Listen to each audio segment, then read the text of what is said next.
Hello everyone, welcome to the Shivam Logic Lab 360. I have discussed about some topic of data structure in this video. So, in a previous lecture, I have discussed about data structure क्या होता है, types of data structure, simple data structure, composite data structure, data structure के operations, algorithms and time complexity के बारे में हमने जाना था। चलिए आगे बढ़ते हैं। अगले कुछ टॉपिक के बारे में हम चर्चा करेंगे। उससे पहले कुछ एक लाइन हम बोलना चाहेंगे, आप सबका साथ सबका विकास। चलिए हम आगे बढ़ते हैं। Now I have start the initialisation of array. What the initialisation of array means. चलिए हम इसको समझते हैं कि होता क्या है। एरे इनिशियलाइजेशन का मतलब होता है एरे को क्रिएट करते टाइम उसमें वैल्यू देना, या हम कह सकते हैं स्पेस रिजर्व करना। फिर एक लाइन से समझने की कोशिश करते हैं कि जब हम एरे डिक्लेयर करते हैं और उसके एलिमेंट को वैल्यू असाइन कर देते हैं, उसे एरे इनिशियलाइजेशन कहते हैं। Now the main two basic types of initialization of array. First is compile time initialization, second runtime initialization. Now, what the compile time initialization means. Compile time initialization is the process of initializing an array with predefined content value at the time of declaration before the program execution start. Short definition: compile time initialization is the process of initializing an array with constant value at the time of declaration. चलिए हम इसको समझते हैं कि है क्या compile time initialisation का मतलब होता है एरे को डिक्लेयर करते वक्त ही उसमें वैल्यू असाइन कर देना। ये वैल्यू कंपाइल होने से पहले फिक्स होता है। I will explain compile time initialization with example. In this example, आप देख रहे होंगे कि हमने एक इंटीजर डेटा टाइप का एरे क्रिएट करा है, जिसमें मैंने एरे का नाम ARR से डिफाइन किया है और इसका साइज हमने 5 लिया है और वैल्यू असाइन किया है 10, 20, 30, 40 एंड 50। तो ये इसे ही हम कहते हैं कंपाइल टाइम इनिशियलाइजेशन। इसमें हमने वैल्यू पहले ही ऐड कर दिया कंपाइल होने से पहले। और इसके देखिए एक और टाइप से विदाउट साइज कंपाइल टाइम। इसमें भी हमने एक इंटीजर डेटा टाइप का एरे क्रिएट करा है, जिसमें हमने साइज को डिक्लेयर नहीं किया है और हमने वैल्यू असाइन कर दिया है। तो अब इसमें कंपाइल टाइम क्या करेगा कि साइज वैल्यू के हिसाब से खुद ऑटोमेटिक वो रीड करके ऐड कर देगा। जैसे कि एरे खाली है तो यहाँ पे हमें 4 ऐड हो जाएगा क्योंकि हमारे वैल्यू 4 है। और पार्टिकल कंपाइल टाइम इनिशियलाइजेशन की बात करें हम तो इसमें भी हमने एक इंटीजर डेटा टाइप्स का एरे क्रिएट करा है, जिसमें हमने 5 साइज का एरे क्रिएट करा है और इसमें हमने वैल्यू 2 ही ऐड करा है, 5 एंड 10। तो अब इसमें क्या होगा कि वैल्यू इन मेमोरी, मतलब मेमोरी में जो वैल्यू होगा वो क्या होगा, 5, 10 तो होगा जो हमने 2 डिक्लेयर करा है, और बाकी के जो बचे हैं 3 उसमें 0, 0, 0 ऐड हो जाएगा automatically. Now I have discussed about runtime initialization. Runtime initialization is the process of initializing an array by assigning value during program execution. usually with the help of user input or calculation. Short definition: runtime initialization means assigning value to an array during program execution, not at the time of declaration. चलिए हम इसको समझने का कोशिश करते हैं कि run time initialisation है क्या। तो हम कह सकते हैं कि जब प्रोग्राम चल रहा होता है या फिर कहे तो रन हो रहा होता है और उसी टाइम एरे में वैल्यू डाली जाती है, उसे रन टाइम इनिशियलाइजेशन कहते हैं। मतलब वैल्यू पहले से फिक्स नहीं होता है, प्रोग्राम चलने के बाद डिक्लेयर होता है। मतलब कह सकते हैं कि प्रोग्राम चलने के बाद डिक्लेयर होता है। चलिए हम इसको एग्जांपल से समझने की कोशिश करते हैं कि यहाँ पे देखिए कि हमने इंटीजर डेटा टाइप का एक एरे क्रिएट करा है जिसका वैल्यू हमने 5 लिया है और एरे का नाम हमने ARR से डिक्लेयर किया है और इसमें हमने वैल्यू असाइन पहले नहीं किया है। वैल्यू असाइन करने के लिए हमने एक सी प्रोग्राम का यूज करा है। इसमें आप देख सकते हैं कि print F enter 5 number.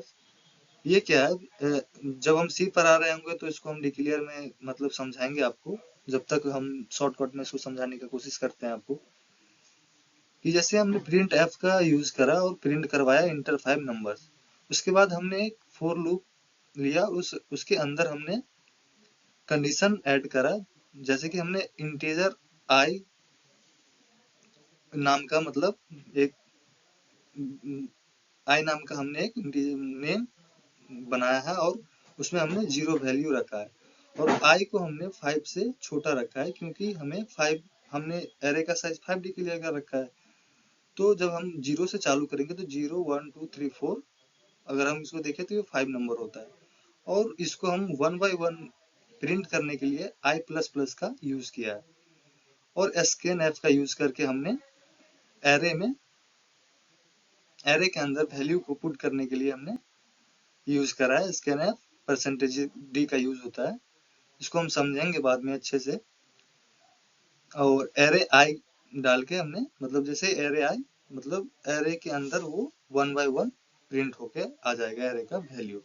Like अगर हम बात करें तो वैल्यू क्या आएगा 0 1 2 3 एंड 4।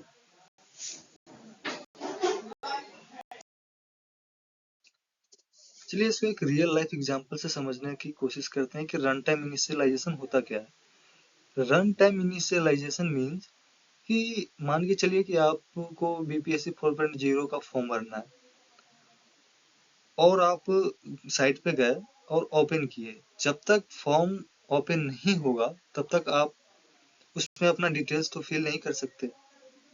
डिटेल्स फिल करने के लिए पहले फॉर्म ओपन होना जरूरी है। जब जैसे फॉर्म ओपन हो जाएगा और आप अपना डिटेल्स भर सकते हैं। तो सेम यही है run time initialisation.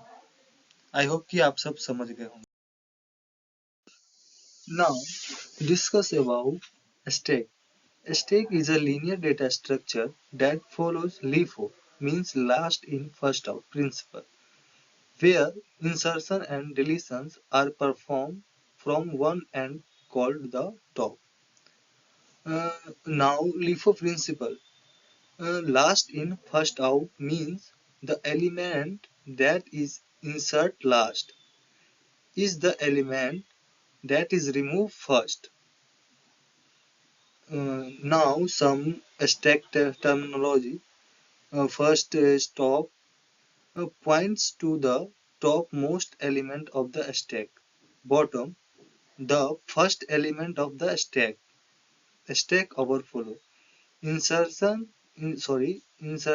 an element into a stack. Stack under follow. Deleting an element from an empty stack. चलिए हम इसको समझने की कोशिश करते हैं कि स्टैक होता क्या है, इसके प्रिंसिपल के बारे में, इनके टर्मिनोलॉजी के बारे में वन बाय वन समझते हैं कि होता क्या। सबसे पहले कि स्टैक है क्या। स्टैक एक लीनियर डेटा स्ट्रक्चर है जिसमें डेटा एक ही एंड से इंसर्ट और डिलीट होता है। अगर कहे तो यह एक लीनियर डेटा स्ट्रक्चर है जिसमें एक ही पॉइंट से डेटा इंसर्ट भी होता है और डिलीट भी होता है। और इसके प्रिंसिपल की हम बात करें, like LIFO. LIFO means last in first out. ये और लिफो का मतलब क्या होता है ये देखते हैं। लास्ट इन फर्स्ट आउट, जो एलिमेंट सबसे लास्ट में आता है वही सबसे पहले निकलता है। चलिए इसको हम रियल लाइफ टाइम एग्जांपल से समझने का कोशिश करते हैं। सोचिए सोचिए कि आप कहीं, हमारे इधर का भाषा है कि हम लोग कहते हैं भोज, भोज खाने गए। सॉरी, भोज को हटाइए, वो थोड़ा गलत हो जाएगा कहना। चलते हैं मतलब कि आप किसी पार्टी फंक्शन में गए और आप वहां देखते होंगे कि प्लेट मतलब लगा हुआ है। अब जाते हैं तो प्लेट पहले वहां सबसे ऊपर से ही उठाते हैं, नीचे से तो नहीं खींचते हैं। तो वही चीज यहाँ पे है, मतलब लीफो का मतलब यही है कि आप जैसे पार्टी में गए तो प्लेट का एक मतलब रखा हुआ है पूरा, मतलब समझिए कि 10 प्लेट रखा हुआ है, तो प्लेट आप ऊपर से उठाइएगा, बीच से या फिर नीचे से तो नहीं खींचिएगा। बस लीफो का मतलब यही है, लास्ट इन फर्स्ट आउट। और इसके टर्मिनोलॉजी की बात करें तो टॉप मीन्स स्टैक का लास्ट एलिमेंट और बॉटम मीन्स स्टैक का फर्स्ट एलिमेंट। मतलब टॉप जो है वही जो, जब प्लेट आप उठाते हैं टॉप से, बस वही, उसी को बोलते हैं टॉप। और बॉटम का मतलब फर्स्ट एलिमेंट ऑफ स्टैक, जो सबसे नीचे है। मतलब प्लेट जो सबसे नीचे है वो तो वाजिब सी बात है कि मतलब सबसे पहले रखा गया होगा, तो वही है bottom. The bottom, the first element of the stack. और बात करते हैं स्टैक ओवरफ्लो की। स्टैक ओवरफ्लो है क्या?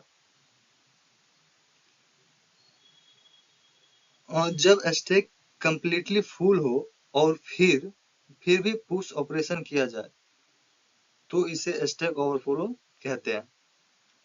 पुश की बात अभी हम करेंगे अगले नेक्स्ट स्लाइड पे। और ओवर स्टैक अंडर फॉलो की बात जब हम करते हैं तो जब स्टैक एम्प्टी हो और पॉप ऑपरेशन की कोशिश की जाए तो इसे stack overflow, sorry under follow कहते हैं। Now discuss about a stack operation. Some operations in this slide. First, push operation. In a push operation, insert an element into the stack. Pop means removes the top element from the stack. Now, pick slash top means returns the top element without removing it. And now is empty means checks whether the stack is empty, and is full means checks whether the stack is full. आइए one by one समझते हैं कि stack operation है क्या। पहला push. Push का मतलब होता है स्टैक में एलिमेंट को ऐड करना। वहीं पॉप का मतलब होता है स्टैक से टॉप एलिमेंट को रिमूव करना। और पिक ऑब्लिक टॉप का मतलब होता है टॉप एलिमेंट को देखना बिना रिमूव किए हुए। और इस इम्पिटी का मतलब होता है चेक करता है कि इम्पिटी है या नहीं। और इस फुल का मतलब होता है चेक करता है स्टैक फुल है या नहीं। Now about stack overflow and stack underflow. आइए हम इसको समझते हैं कि स्टैक ओवरफ्लो क्या होता है। स्टैक ओवरफ्लो का मतलब होता है जब स्टैक कंप्लीटली फुल हो और फिर भी पुश ऑपरेशन किया जाए तो इसे स्टैक ओवरफ्लो कहते हैं। वहीं स्टैक अंडरफ्लो की बात करें तो जब स्टैक एम्प्टी हो और पॉप ऑपरेशन की कोशिश की जाए तो इसे स्टैक अंडरफ्लो कहते हैं।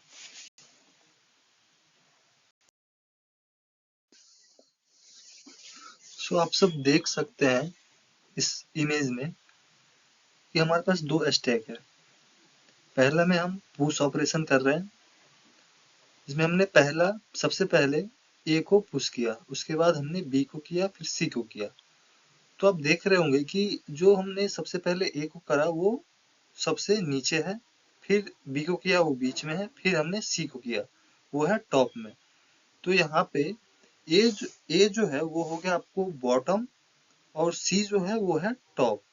पुश ऑपरेशन करके हमने ए बी सी को स्टैक में ऐड कर दिया यूजिंग पुश ऑपरेशन। एंड वहीं सेकेंड स्टैक में आप देखिए तो हमने यहाँ पे पॉप ऑपरेशन करके रिमूव किया है। तो रिमूव कहाँ से होगा? हमेशा टॉप से। तो कौन सा यहाँ पे रिमूव हो रहा है? सी। आप इस इमेज में देख सकते हैं। उसके बाद अब हम कहें कि इसका टॉप एलिमेंट्स कौन सा है, तो अब हम क्या कह सकते हैं, किसको बना सकते हैं टॉप एलिमेंट? सी तो अब यहाँ से हट गया, तो हमारा बी जो है वो इस स्टैक का टॉप एलिमेंट होगा। Now discuss about LIFO operations in stack। तो चलिए हम समझाने की कोशिश करते हैं कि होता क्या है LIFO operations in stack। आप फर्स्ट इमेज देख सकते हैं कि empty stack, इसमें हमारे पास कुछ नहीं है, खाली है। ये स्टैक जो है पूरा खाली है, बिल्कुल खाली है।